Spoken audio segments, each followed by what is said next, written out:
കരൾ മാറ്റിവെക്കൽ ശസ്ത്രക്രിയക്കായി പിരിച്ച തുക മുഴുവൻ ചികിത്സാ സഹായ കമ്മിറ്റി നൽകിയില്ലെന്ന പരാതിയുമായി വീട്ടമ്മ.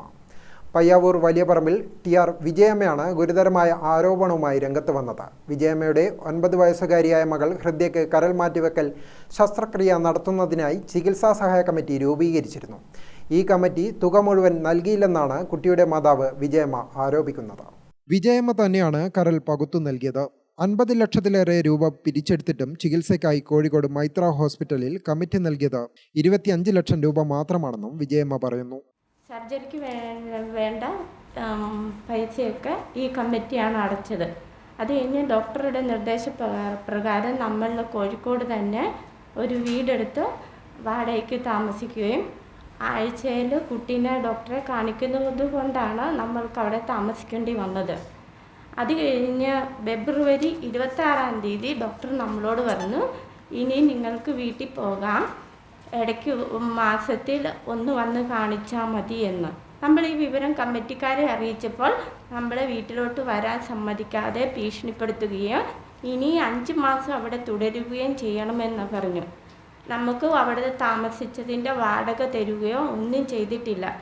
പിന്നെ നമ്മൾ എങ്ങനെയാണ് ഈ 5 മാസം വീണ്ടും തുടരുന്നത്? അതുകൊണ്ട് നമ്മൾ വീണ്ടും മാർച്ച് 12 വരെ നമ്മളവിടെ തുടരുകയും എന്നിട്ടും വാടകയൊന്നും തരാത്തത് കൊണ്ടും ഡോക്ടറുടെ നിർദ്ദേശപ്രകാരം നമ്മൾ വീണ്ടും വീട്ടിലോട്ട് തിരിച്ചെത്തി.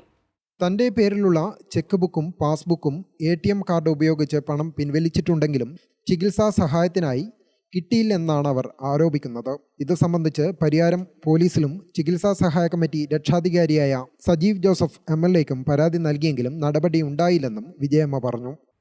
ഇപ്പോൾ ഈ ഹെഡ് മാസ്റ്റർ ആണ് കൺവീനറായിട്ടുണ്ടായിരുന്നത് ഈ കമ്മിറ്റിയിൽ. അപ്പോൾ ഈ ഹെഡ് മാസ്റ്ററിൻ്റെ അറിവോട് കൂടിയാണ് ഇതെല്ലാം നടന്നുകൊണ്ടിരിക്കുന്നത്. സാറിന് എൻ്റെ phone, ATM card, pan card, Aadhaar card എല്ലാം ഇവർ മേടിച്ച് വെച്ചിരിക്കുമായിരുന്നു ഈ കമ്മിറ്റി. അത് തിരിച്ചു തരാൻ ചോദിച്ചപ്പോൾ എന്തിനാണ് നിങ്ങൾക്ക് ഈ ഫോൺ ഇപ്പോൾ, എന്താണ് ഇത്ര തിരക്ക് എന്ന് ചോദിച്ച് നമ്മളെ ഭീഷണിപ്പെടുത്തുകയാണ് ചെയ്തത്. ഇതുവരെ ആ സാധനങ്ങളൊന്നും എനിക്ക് തിരിച്ചു തന്നിട്ടില്ല. കണ്ണൂരിൽ വാർത്താ സമ്മേളനത്തിലാണ് വിജയമ്മ ആരോപണങ്ങൾ ഉന്നയിച്ചത്. ഗ്രാമിക ന്യൂസ്, കണ്ണൂർ.